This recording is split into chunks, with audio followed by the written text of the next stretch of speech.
স্বামীর মনে কষ্ট দেয়া কত বড় অপরাধ জানলে জীবনেও কোনো নারী তার স্বামীকে কষ্ট দিত না। কিয়ামতের ময়দানে একজন নারীকে সর্বপ্রথম প্রশ্ন করা হবে নামাজের ব্যাপারে আর তার স্বামীর ব্যাপারে।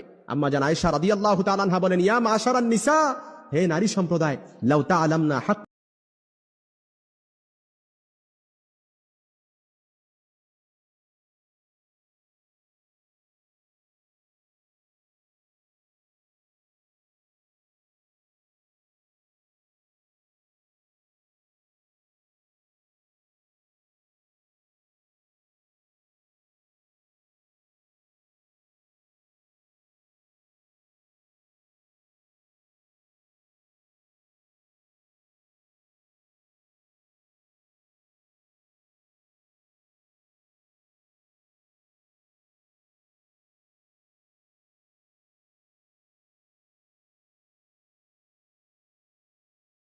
Likey